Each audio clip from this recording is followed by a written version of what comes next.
मैं सड़क पे जूते पॉलिश करता था। एक दिन एक अमीर औरत आई और कहने लगी कि मेरे पास नौकरी करोगे तो 30,000 महीने का दूंगी। मैं तुरंत मान गया और मालकिन के घर चला गया था। लेकिन हैरत की बात थी कि इतना बड़ा घर था, फिर भी मालकिन वहाँ पर अकेले रहती थी। जब मैं वहाँ पर गया तो मालकिन ने मुझे घटिया काम करने को कहा। मैंने तुरंत मना कर दिया और वापसी जाने लगा तो मालकिन कहने लगी, इस कमरे में तुम्हारे लिए गिफ्ट है, वो लेकर आओ। मैं कमरे में गया तो मेरे होश उड़ गए। वहाँ तो मेरी सगी, मेरा नाम सुधीर है। मैं बहुत ही ज्यादा गरीब इंसान था। मेरे हाथ में कोई हुनर नहीं था, ना ही मुझे पढ़ाया लिखाया गया था। मेरी एक बहन थी जिसका नाम कुसुम था। वो बहुत ही ज्यादा खूबसूरत थी। इस दुनिया में हम भाई बहन के अलावा हमारा कोई और नहीं था। माँ बाप थे, लेकिन उनकी किस्मत ही खराब थी, क्योंकि मेरे माँ बाप ने एक दूसरे के साथ बेवफाई की थी। पहले मेरे पापा ने बेवफाई की, फिर माँ ने उससे बदला लेने के लिए वफा कर डाली। तो एक दिन पापा ने गुस्से में एक ऐसा कदम उठाया जिससे दोनों की जान चली गई। खुद तो वो दोनों गुजर गए थे और हमें दुनिया में बेबस और जलील होने के लिए छोड़ गए थे। हमारे कुछ रिश्तेदार थे, लेकिन वो हमारे बुरे वक्त में मुंह मोड़ लिए थे, इसलिए हम दोनों ने उनके पास कोई भी मदद नहीं मांगी थी। मेरी बहन बहुत ही प्यारी थी। वह घर में ट्यूशन पढ़ा लिया करती थी और मैं भी जूते पॉलिश करके काम करता था। इस तरह हमारा घर चलता। मेरी बहन ने कहा कि मैं घर जाकर पढ़ाऊंगी, तो मैं सोच में पड़ गया कि जवान लड़की बाहर जाएगी। मेरी बहन ग्रेजुएशन की हुई थी और उसने 8 क्लास के बच्चे को पढ़ाना भी शुरू कर दिया। उसको घर जाकर पढ़ाने की वजह से महीने के 5,000 दे रहे थे। इतने पैसे तो मैं भी नहीं बनाता था। फिर मैंने सोचा कि बहन सिर्फ घर में ही तो जाकर पढ़ा रही है, बाहर तो नहीं जाएगी। कोई ऐसी नौकरी तो नहीं कर रही है जिससे किसी ऑफिस में बैठना पड़े। उन लोगों के बारे में भी हम जानते थे, क्योंकि मेरी बहन की एक सहेली के भी रिश्तेदार लगते थे और उसकी सहेली बचपन से ही हमारे घर आती जाती। इसलिए मैंने बहन को इजाजत दे दी। मैं भी मजबूर था। कुसुम कहने लगी, वो लोग अमीर लोग हैं, मुझे तैयार होकर जाना होगा। मुझे 1 या 2 सूट बनवाने होंगे। मैंने कहीं से उधार लेकर अपनी बहन को 2 या 3 सूट अच्छे बनवा दिए। उसके बाद काम पे जाने लगी और मैं भी सड़क पे जूते पॉलिश का काम करता था। इसी तरह 6 से 7 महीने गुजर गए और मेरी बहन की सैलरी उन्होंने 2,000 बढ़ा दी थी। अब मेरी बहन महीने के 7,000 कमा रही थी और मैं भी इतने पैसे बना लेता था। अब घर में हम 2 ही लोग थे, इसलिए हमारा गुजारा हो जाता। कभी घर में सब्जी नहीं होती तो हम सूखी रोटी खा लेते। लेकिन मैं जानता था जिंदगी इस तरह से नहीं गुजरेगी, क्योंकि मेरी बहन की उम्र 19 साल की हो गई थी और मुझे उसकी शादी की भी तो करनी थी और उसकी शादी के लिए दहेज बनाना था। इसलिए इस तरह कुछ नहीं होने वाला। एक दिन सड़क पे जूते पॉलिश कर रहा था, तभी मेरे पास एक औरत आई। मैं हैरान हुआ कि वो इस तरह क्यों आ रही है, क्योंकि मैं औरतों के जूते पॉलिश नहीं करता था और औरतें के जूते भी ऐसे नहीं होते जिसको पॉलिश किया जाए। लेकिन वह मेरे पास आकर रुक गई और थोड़ी ही देर मुझे देखती रही और फिर कहीं खो गई। मैं दुकान के आगे बैठा करता। जूतों वाली दुकान बहुत ही बड़ी थी, इसलिए मैं उसके आगे ही बैठा था। दुकान के सामने एक बेंच लगाया हुआ था। वो वहीं पर बैठ गई और बहुत ही अमीर औरत लग रही थी। उसकी शायद उम्र लगभग 40 साल की हो गई। उसने काला चश्मा पहनकर रखा था और मुझे नहीं पता कि उस चश्मे के अंदर वो मुझे ही देख रही थी। मैं भी अपनी बहन की तरह शकल सूरत से बहुत ही अच्छा था, लेकिन जब मैं पैदा हुआ था तो सबने कहा कि बहुत ही खूबसूरत बेटा पैदा हुआ है। लेकिन मुश्किलें जब हालात ऐसे आए कि मेरा शकल ही बदल गया और मेरी शकल देखकर यही लगता जैसे मैं परेशान हूँ और हर वक्त परेशान रहता हूँ। वो किसी का इंतजार कर रही थी और वह बार बार घड़ी की तरफ देख रही थी। वह बोली, यहाँ पर बैठ के कितने पैसे कमा लेते हो। शायद उसका समय नहीं गुजर रहा था, इसलिए उस वक्त गुजारने के लिए वह मेरे साथ बातें करने लगी। मैंने बोला, बहुत कम बनते हैं, लेकिन कुछ ना कुछ बन जाता है। फिर वो कहने लगी, कितने पैसे? तो मैंने कहा 5 से 7,000। वह बोली, इतने पैसे में तो घर नहीं चलता होगा। मैंने कहा, गुजारा तो नहीं चलता, लेकिन चलाना पड़ता है और कोई काम भी तो नहीं आता मुझे।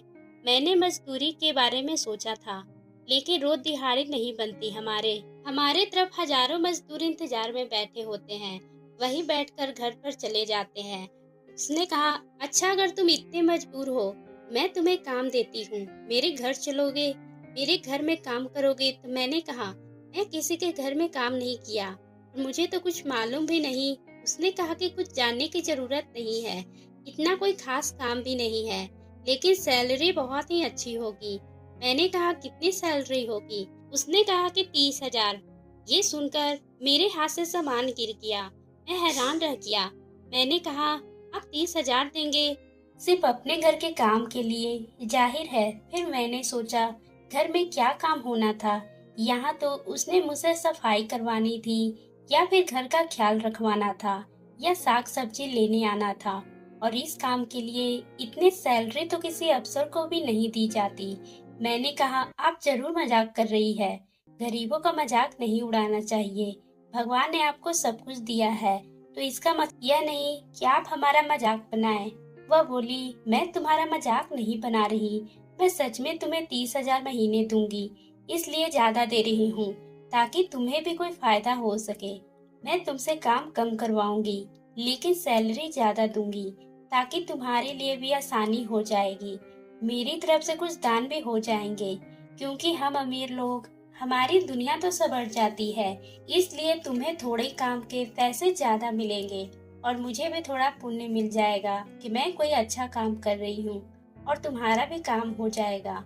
बात तो वैसे उनकी सही थी, अमीरों को दान देना होता है। अगर कोई ये पैसे मुझे सैलरी की सूरत में दे रही थी तो अच्छी बात है, क्योंकि इससे मेरी बेइज्जती भी नहीं होगी कि मुझे दान दिया जा रहा है, और उनका दान भी हो जाएगा और मेरा घर भी चल जाता। क्योंकि अगर उन्होंने 7 से 10,000 मुझे काम के लिए बताती तो मुझे कुछ फायदा नहीं होना था, लेकिन 30,000 से मुझे काफी सारी जरूरत पूरी हो सकती थी। मैंने उनका धन्यवाद किया। उन्होंने कहा कि मेरा नाम रानी है, तुम्हें अभी मेरे साथ चलना होगा, मैं तुम्हें घर का काम काज के बारे में बता दूंगी, तुम कल से ही मेरे घर पर आ जाना। मैंने कहा, ठीक है। मैं बहुत ही ज्यादा अंदर ही अंदर खुश हो गया था। सच कहूँ तो मुझे बिल्कुल भी यकीन नहीं हो रहा था। मुझे ऐसा लगता था जैसे कि कोई सपना देख रहा हूँ। अभी कोई शोर की आवाज आएगी तो मैं जाग जाऊंगा। मुझे मालकिन ने कहा कि तुम पहले सैलरी एडवांस ले सकते हो, मुझे कोई भी दिक्कत नहीं है, मैं तुम पे भरोसा करती हूँ। ये कहकर मालकिन मुझे अपने साथ गाड़ी में लेकर घर ले गई। उनकी गाड़ी बहुत ही बड़ी थी, उनमें पीछे भी बैठने की जगह थी जो खुली हुई थी, और गाड़ी के पीछे सीट पर बैठ गया और उनके घर चला गया। उनका घर देखकर मैं बहुत ही हैरान रह गया। घर तो बहुत ही बड़ा था, मगर मुझे इस घर की सफाई करनी है तो 30,000 ही लगने थे। घर बहुत ही ज्यादा खूबसूरत था, लेकिन जब मैं अंदर गया तो मालकिन ने कहा कि तुम्हें घर की सफाई नहीं करनी है और ना ही खाना बनाना है। मैंने तो ये सब काम के लिए पहले से ही नौकर रखे हुए हैं, तुम बस इनके काम करवाना और रोज सब्जी वगैरह ले आना और देखना ये सारे काम ठीक से कर रहे हैं या नहीं। आज से हमारे घर में तुम देखभाल करोगे।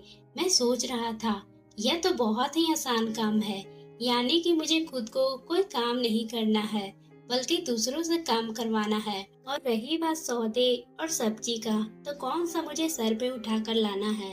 इतने बड़े घर में तो सौदा भी गाड़ी से ही आएगा। मैं दिल ही दिल में सोचने लगा कि मालकिन से कहता हूँ कि फिर तो आप बहुत ही ज्यादा पैसे दे रही हैं। फिर मैं थोड़ा सा खुद कर्ज बन गया। जब वो खुद पैसे दे रही थी तो उनको कोई दिक्कत ही नहीं, तो मुझे इतना सोचने की क्या जरूरत है। फिर मालकिन ने कहा, कल से तुम नौकरी पर आ सकते हो और तुम रात को यहाँ रहना चाहो तो भी मुझे कोई परेशानी नहीं। मैंने कहा, मैं इसके बारे में आपको सोच समझ कर बताऊंगा और कल नौकरी पर आ जाऊंगा। मालकिन ने मुझे कहा, कल थोड़ा साफ सुथरा होकर आना, क्योंकि अब तुम कोई जूते पॉलिश करने वाले नहीं हो, बल्कि एक बहुत ही बड़े घर के मैनेजर हो। मालकिन की ये बात सुनकर मुझे बहुत ही खुशी हो रही थी। अचानक से मेरी किस्मत बदल गई थी और मैं भी सड़क के किनारे बैठा जूते पॉलिश कर रहा था, और अब इतनी बड़ी घर की जिम्मेदारी मुझ पर आ गई थी। मालकिन ने मुझे एडवांस की सैलरी दे दी थी। मैंने सोचा ये खुशखबरी मैं सबको सुनाऊं, लेकिन मैंने सोचा कि मैं सबसे पहले ये खुशखबरी अपनी बहन को बताऊंगा कि मुझे इतनी बड़ी नौकरी मिल गई है, क्योंकि मैं सारे पैसे को जमा करूंगा। अगर मैंने उसको ये बता दिया तो इतने सारे पैसे मिल जा रहे हैं, तो फिर हम लोग इतने पैसे जल्द ही खर्च कर देंगे। मैंने सोच लिया था कि मैं 8-9 महीने तक पैसे जमा करके फिर जब बहुत पैसे जमा हो जाएंगे तो अपनी बहन के लिए कुछ सामान बनाऊंगा और उसके लिए एक अच्छा सा रिश्ता भी तलाश करना है। तब सबको बताऊंगा, वह बहुत ही खुश होगी। वैसे भी हमारे खानदान में लड़कियों की शादी जल्दी करवा दी जाती है। मेरी बहन 19 साल की हो गई थी और उस हिसाब से उसकी उम्र निकलती जा रही थी, क्योंकि मेरी मम्मी की शादी तो सिर्फ 16 साल में हुई थी। और शादी कैसे होती है, हमारे खानदान के लोग तो किसी काम के नहीं थे, लेकिन बातें करने में सबसे आगे थे। वे कहते थे अपनी बहन को ऐसे ही घर बिठा कर रखेगा, पूरा बेचारा शादी कैसे करेगा। अब मैं सबको मुंह बंद करवाना चाहता था और सबको अचानक ये जब पता लगनी चाहिए कि मैंने अपनी बहन के लिए एक बड़ा ही शानदार सामान बनाया, इसलिए मैंने अपनी बहन को ये बात तक नहीं बताई। पर शाम को मेरी बहन ने कहा, आज बड़े ही खुश लग रहे हैं। मैंने कहा, आज मेरे पास बहुत ही ज्यादा काम आया, भीड़ ज्यादा थी, दिवाली करीब है ना, इसलिए उसने कोई बात नहीं की। वह भी खुश लग रही थी। मैंने कहा कि तुम इतनी खुश क्यों हो? तो मेरी बहन कहने लगी, जहाँ पर मैं काम करती हूँ तो उन्होंने कहा है कि पिछले महीने से तुम्हारी सैलरी 2000 बढ़ा देंगे, यानी मेरी सैलरी अब 9000 हो जाएगी। बच्चे की क्लास भी बढ़ जाएगी, पर थोड़ी ज्यादा मेहनत करनी पड़ेगी। मैंने कहा कि मेहनत तो करनी ही पड़ती है, तभी जाकर कुछ मिलता है। मेरी बहन ने खाना बनाया और हम लोगों ने खाना वगैरह खाकर सो गए। मैंने उससे कहा कि मैं आज से ज्यादा काम किया करूंगा, क्योंकि मुझे बहुत सारे पैसे जमा करने हैं। मैं सुबह सुबह पहले नहीं उठता था, लेकिन अब उठना था। मुझे हैरानी इस बात की थी कि इतने बड़े घर की मालकिन बिल्कुल अकेली ही रहती थी। मुझे तो लगता था कि इस घर में भी लोग होंगे या नौकर ज्यादा थे और रहने वाला कोई भी नहीं था। मालकिन रात भर जागती रहती और दिन में 12 बजे तक सोती रहती, खाना तक नहीं खाती और उठने के बाद ही तुरंत चाय पी लेती। जब शाम होती थी तो सिर्फ एक टाइम ही खाना खाती थी और बहुत ज्यादा खाना होता था, जिसमें हर तरह की सब्जियां होती और साग सब्जी सब कुछ होता था। और वह खाना खाकर सो जाती, सारी रात जागती और सारा दिन सोती रहती। शायद अमीर लोगों के ऐसे ही जिंदगी होती है। इधर भी ज्यादा काम नहीं थे, फिर मैं सबकी जिम्मेदारी भी थी और मुझे बहुत ही अच्छा लग रहा था। एक दिन मैं सब्जी लेने गया तो मुझे जो खर्चा दिया गया था उसमें से मैंने 2000 बचा लिया। मैंने मालकिन को वापस करना चाहा तो उन्होंने कहा कि तुम रख लो, तुमने कमाए हैं। क्योंकि इससे पहले जो नौकर सौदा खरीदने जाता था वह तो इतने पैसे में कम सामान लाता था। तुमने तो बहुत ही बड़ी समझदारी की है और इतनी सारी चीजें भी ले आए और पैसे भी बचाए हो, तो ये पैसे तुम्हारे ही हैं। मैं मालकिन के यहाँ अभी तक 1 हफ्ते काम किया। वह मेरा बहुत ही ज्यादा ख्याल रखती थी, जैसे मुझे ही हर वक्त देखती रहती कि मैं काम ठीक से कर रहा हूँ या नहीं। मैंने कोई गलती नहीं की थी, क्योंकि बड़े लोगों को नौकरों को चेक करने की आदत होती है। ऐसे कोई थोड़ी ही किसी पर भरोसा करता है। लेकिन कुछ ऐसा हुआ कि मैं हैरान रह गया। एक दिन मालकिन ने मुझे कहा कि आज रात तुम घर पर नहीं जाना। मैंने कहा, नहीं, मुझे तो जाना है, बहुत ही जरूरी काम है। उन्होंने कहा, अच्छा, देर से चले जाना। मालकिन ने मुझे कमरे में बिठा दिया और कहा, मुझे तुमसे कोई काम है, मैं तुम्हें बताती हूँ।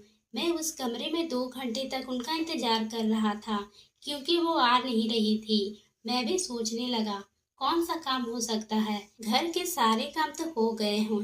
2 घंटे बाद मालकिन आई और बहुत ही ज्यादा तैयार होकर आई थी। काफी खूबसूरत लग रही थी, उनकी उम्र से बहुत ही पीछे लग रही थी। मैंने कहा, आपको कहीं जाना है क्या? नौकर छुट्टी पर गया था तो मुझे लगा इसलिए तैयार हुई है, उनको कहीं जाना है। और नौकर भी छुट्टी पर गया था तो मैं उनको छोड़ देता हूँ, क्योंकि मुझे गाड़ी चलानी आती थी। लेकिन वह मेरे पास आकर बैठ गई। अचानक से मालकिन ने मेरा हाथ पकड़ लिया। मैंने कहा, आप क्या कर रही है? तो वह कहने लगी, बस करो, आजकल कोई भी इतना मासूम नहीं होता। मैंने तुम्हें नौकरी पर इसलिए नहीं रखा कि तुम इतनी भी मासूम नहीं हो। मैंने तुम्हें यहाँ पर रुकने को कहा और सारे नौकरों को छुट्टी दे दी। मैं तैयार होकर इसलिए आई हूँ। तुम्हें इतनी सी बात समझ नहीं आ रही? तुम कोई छोटे बच्चे तो नहीं, तुम 22 साल के हो और तुम्हारी उम्र हो गई है। मैं हैरान रह गया था। मुझे मालकिन ने कहा कि तुम्हारा क्या जाएगा, अभी मैं मिल रही हूँ। क्या तुम्हें इस बात की खुशी नहीं? मैंने कहा, नहीं मालकिन, मैं ऐसा काम नहीं करता। मैंने वहां से जाने की कोशिश की तो फिर उन्होंने मेरा हाथ पकड़ लिया। मैंने उनको मना किया तो मैंने कहा, आप मुझे गलत काम के लिए नहीं उतार सकती। मैं ऐसा काम भी नहीं करूंगा। मैं आपको अपनी मालकिन समझता हूँ। मेरे दिल में आपके लिए बहुत ही इज्जत है। मैंने उनको 2-4 बातें सुनाई और फिर जैसे ही जाने लगा तो मालकिन ने तालियां बजाना शुरू कर दी। मैंने जैसे ही पलट कर देखा तो उन्होंने कहा, तुमने अपना बड़ा सा इम्तिहान पास कर लिया है। मैंने कहा, कैसा इम्तिहान? उन्होंने कहा, तुम्हारा इम्तिहान ले रही थी जो कि तुमने पास कर लिया है। अब मैं चाहती हूँ कि तुम एक जानने वाली लड़की से शादी कर लो जिसको मैंने अपनी बेटी बनाया हुआ है और वो बैठक में बैठी है। जाओ, तुम जाकर उसे बात कर लो। समझो कि वह तुम्हारा इनाम है। मैं हैरान रह गया। मैंने कहा, आप ये क्या कह रही है? मैं उससे शादी कैसे कर सकता हूँ? वो कहने लगी, क्यों नहीं कर सकते? क्या तुम्हें शादी नहीं करनी? मैं खामोश रह गया। उन्होंने कहा, जाओ, जाकर एक बार देख तो लो। वह बहुत ही खूबसूरत लड़की है और तुम भी बहुत ही अच्छे इंसान हो। तुमसे मिलकर बहुत ही खुशी हुई है। थोड़ा सा वक्त लगा खुद को संभलने में। मैं फिर वहां से चला गया। फिर मुझे खुद को संभालना पड़ा क्योंकि सामने जो लड़की बैठी थी उसका मुंह दूसरी तरफ था। वह बहुत ही खूबसूरत लग रही थी। लंबे लंबे बाल भी थे और बहुत ही प्यारी भी लग रही थी।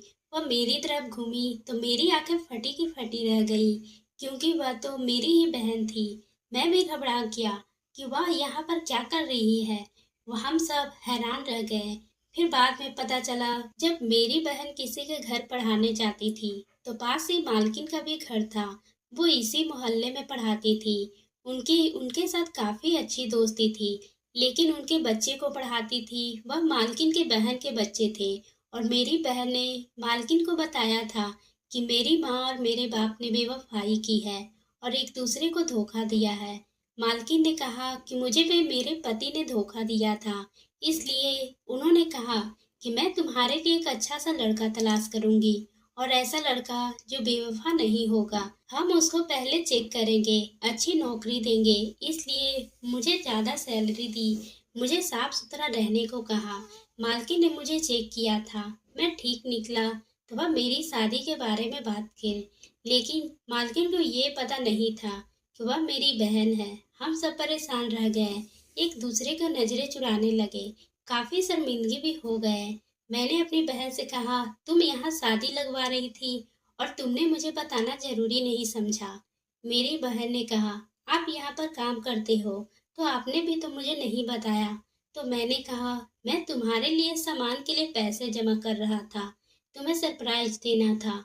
हम लोग एक दूसरे को गुस्सा निकाला। फिर मालकिन ने कहा कि मेरी गलती है, मुझे पूरी बात पूछनी चाहिए थी। बस इसी तरह मामले को रफा दफा कर मेरी बहन रोने लगी। जब मम्मी पापा एक दूसरे को धोखा दिए थे, इसलिए मैं हर लड़के को उसी नजर से सोचती थी। इस दुनिया में किसी पर भी भरोसा नहीं किया जा सकता। मैंने अपनी बहन से कहा, अगर किसी पर भरोसा नहीं किया जा सकता तो इसका मतलब ये नहीं कि वह इंसान गलत है। मैं तुम्हारे लिए अच्छा लड़का तलाश कर लूंगा, तुम फिक्र करने की जरूरत नहीं है। मैं अपनी बहन के लिए सामान बनाने के पैसे जमा कर रहा था, लेकिन मालकिन ने हर चीज बनाने की जिम्मेदारी अपने सर पे ले ली। मैंने अपनी बहन के लिए बहुत ही अच्छा लड़का तलाश किया और फिर उसकी शादी करवा दी और भगवान का धन्यवाद किया कि आज वो अपने घर में बहुत ही खुश है। अभी भी मालकिन के घर में मैं काम करता हूँ तो आजकल वो मेरे लिए भी कोई अच्छी लड़की तलाश कर रही है। दुनिया में अच्छे लोग भी होते हैं। मेरी बहन की गलती ये थी कि उसने मुझे बताया नहीं क्योंकि वह एक डर का शिकार थी। उसे लगता था कि जैसे हमारे माँ बाप ने एक दूसरे से बेवफाई कर अपनी जिंदगी बर्बाद कर दी और साथ साथ हमारे भी, क्योंकि हम बहुत ही छोटे थे। इसलिए कल को अगर उसे भी ऐसा कोई इंसान मिल जाता तो उसके साथ बेवफाई करता, तो उसको भी इसी बात का बहुत ही डर था, जिसकी वजह से उसने इस तरीके हरकत की। और मालकिन के साथ उसकी बहुत ही बनती थी, जिन्होंने उसकी मदद की थी। खैर, मेरी बहन अपने ससुराल में बहुत ही खुश है और मैं भी अपनी जिंदगी में अच्छे से गुजार रहा हूँ। तो दोस्तों, आपको ये कहानी कैसी लगी? अगर पसंद आई हो तो आप मेरे चैनल को सब्सक्राइब करना ना भूलें और बेल आइकन को भी प्रेस कर लें।